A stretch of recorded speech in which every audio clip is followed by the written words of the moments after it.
Hi everyone, in this video we are on page 2 of the note packet, and here we're going to start getting into just some more complicated simplifications that will lead us into proofs. Before we get into those, we're going to talk about some important identities that will help us with the simplification. These are called the Pythagorean identities, the first variation of it being sine squared x plus cosine squared x equals 1. I would put an important box around this and highlight this and write memorize. And to help you with the memorization of it, we're going to talk about how this Pythagorean identity was derived. So if I think about the unit circle with its radius of 1, then the cosine of the angle would be adjacent over hypotenuse, or x. So cosine of theta corresponds to x, and opposite over the hypotenuse of 1 is sine of theta, which is why sine corresponds to y. Now, since this is a right triangle, I can use the Pythagorean theorem, which says the legs squared summed together equals the hypotenuse squared. So applying that to this right triangle, that says sine squared theta plus cosine squared theta equals 1. So this is why these are called the Pythagorean identities. It's because they are derived from the Pythagorean theorem. So Pythagorean theorem. So sometimes students get overwhelmed saying, oh no, I have to memorize this. But if you can picture a right triangle and you know that cosine is x, sine is y based on opposite over hypotenuse and adjacent over hypotenuse, you can easily derive this formula from a simple quadrant 1 angle. Now, something that I want to draw to your attention is if I look at just the regular Pythagorean theorem, is this also an identity? A plus B equals C? No!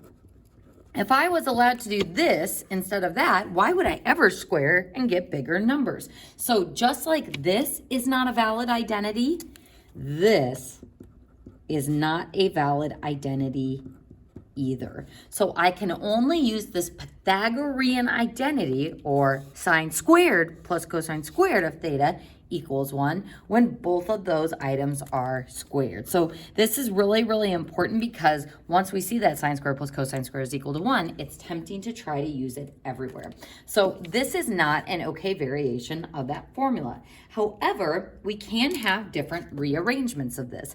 For example, I could solve this for sine squared x by subtracting cosine squared from each side. So sine squared x would equal 1 minus cosine squared x. I could also solve this for cosine squared and do the same thing and subtract sine squared from both sides. So these are appropriate rearrangements of our original Pythagorean identity. Now, these ones you don't have to have memorized, but it's helpful to remember that sometimes rearranging this will be useful when you are simplifying or trying to prove. Now, what you really need to be careful about when you're using the rearrangements is where the minus sign is. This is not the same as cosine squared minus 1 or sine squared minus 1. So when you are replacing, you really have to be careful. And I usually recommend that students write the original Pythagorean identity and both rearrangements before they try doing any substitution in their expression. Now, this is the only Pythagorean identity you have to have memorized, but there are two other variations that will sometimes come in handy. The first variation comes about when we take the Pythagorean identity and divide the whole thing by sine squared x. So if I divide sine squared x by sine squared x, we get 1. If I take cosine squared x divided by sine squared x, that gives me cotangent squared x.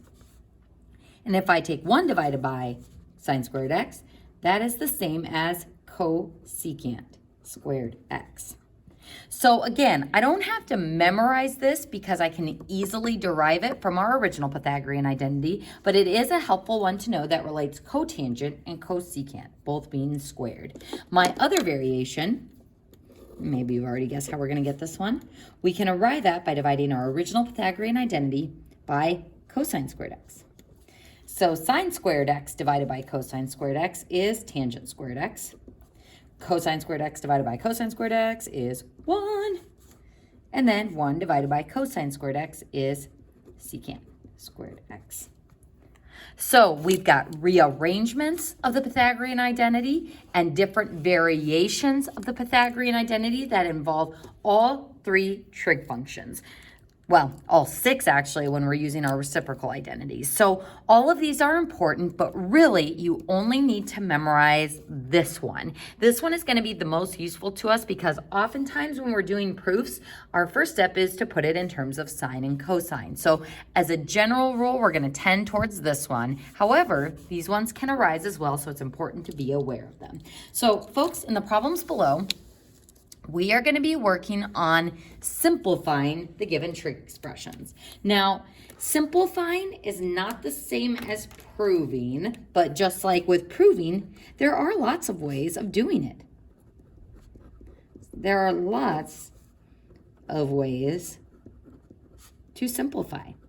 So if you show in your homework a different way of simplifying than what I show in the key, that's okay, as long as you haven't broken any math rules and the flow of your proof is fine. There are lots of different ways you can approach these problems. And I'm going to show a couple of examples of that as we start moving further in the chapter. So starting with this first expression, we've got a fraction and lots of different trig functions on the top. Now, lots of different ways we could start here, but as soon as I see the sine squared x and cosine squared x, that kind of sets off that Pythagorean flag in my brain. So sine squared x plus cosine squared x is 1. So 1 plus cotangent squared x all over cosecant x. What can I do next to simplify this? If you look at the top, you may have noticed that this is the first part of another variation of the Pythagorean identity, the one where we divided by sine squared x. So 1 plus cotangent squared x is cosecant squared x. So I can use that other variation and say this is equal to cosecant squared x over cosecant x. And can I simplify this? Just like if I had x squared over x, we could take an x out. I can take a cosecant out of both the top and the bottom, which leaves me with cosecant x. And that would be our final simplified answer. So just like I could do x squared over x, we can do cosecant squared over cosecant. Now, folks, we just did a very elegant simplification. So it's kind of like we used Google Maps and went directly to the best route.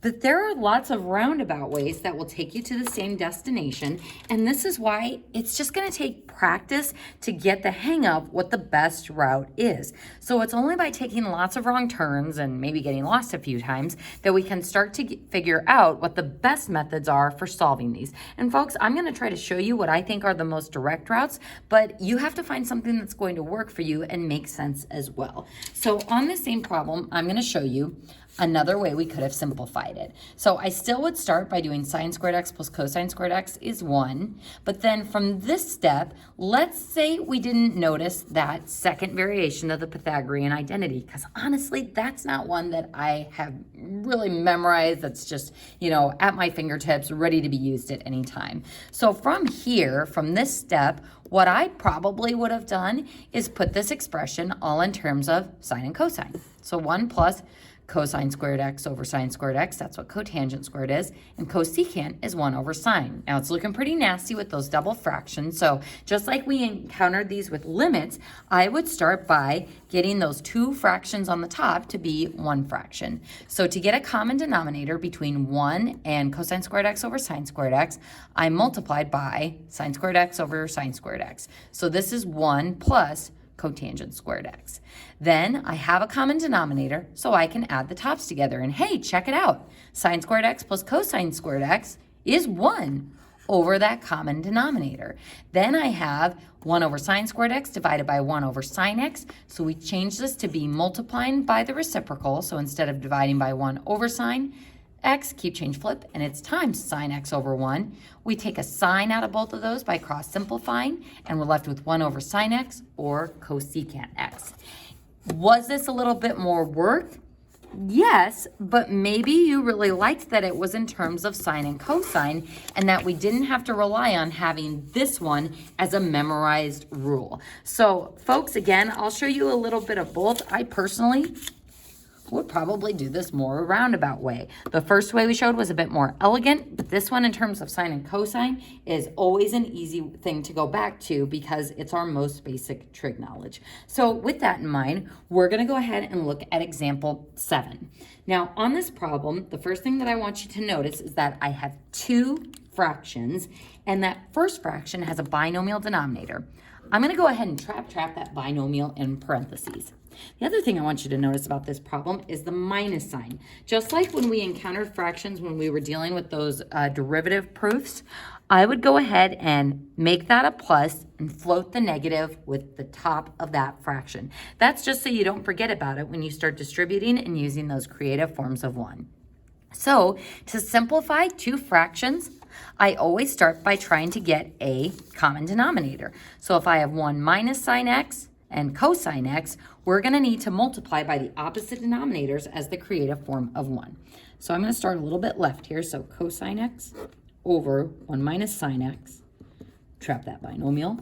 So this we're going to need to multiply by cosine x over cosine x, this denominator as a creative form of 1. And then the second fraction, negative sine x over cosine x, we're going to multiply by this one's denominator as a creative form of 1.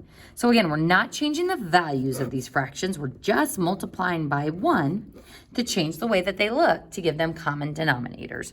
So here's the tricky part that I know we kind of struggled with back when we were doing those limit definitions of the derivative. So when you have these creative forms of 1 set up, you are going to start by distributing the numerators and sliding the denominators. And this is so that we leave the denominators in factored form, which is always best because it could lead to more simplifying. So we did this in Unit 7 when we were trying to get our h's to cancel. And it's like, well, if we have it in factored form, factoring out an h or cross-simplifying an h is just easier. So it's a lot less work, and it's going to be something you really want to make sure you have memorized before we get into the proof. So once I set up my creative forms of 1, I distribute the numerators, and I slide the denominators. So let's start by distributing the numerators in the first one. Distribute cosine x times cosine x is cosine squared x. All over, slide those denominators together. So when I slide them together, I'm just joining them with multiplication, and I'm leaving it in factored form. Now, I'm going to go ahead and swing the cosine x in front, just because that's more proper form with having the monomial part in front. But that is my next step in using the creative form of 1. Now for my second fraction, same thing. I'm going to distribute on the top, so negative sine x, which is why we wanted to float that negative up with the top, so negative sine x, and then positive sine squared x.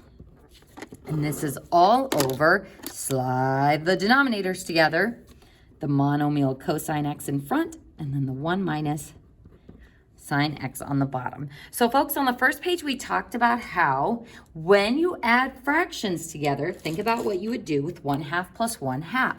The common denominator will stay the same, and we add the tops of those fractions together. So I'm going to add all this stuff together. Notice that this is a cross and addition sign, not a cross multiplication. So I can't start cross simplifying this negative sine x with that negative sine x because it is a cross addition and not multiplication. So when I add those tops together, ooh, there it is again. Cosine squared x plus sine squared x, the Pythagorean identity, so that simplifies to be 1. So 1, then I've got the minus sine x, and this is all over cosine x times 1 minus sine x. Now, as I'm looking at the top of this fraction, I'm going to go ahead and trap that binomial in parentheses. This is one entire binomial expression on the top. Can I simplify this further? Yes, because this is in factored form on the bottom, I can take this entire factor out with that entire factor, and that leaves me with 1 over cosine or secant of x. And I think we'd all agree that this looks way better than what we started with. So simplifying down to as few trig functions as possible involves strategies involving the Pythagorean identity, cosine squared x plus sine squared x equals 1, and our fraction skills, multiplying by the reciprocal, getting common denominators, distributing numerators, and sliding the denominators together. And that concludes page 2 of the notes.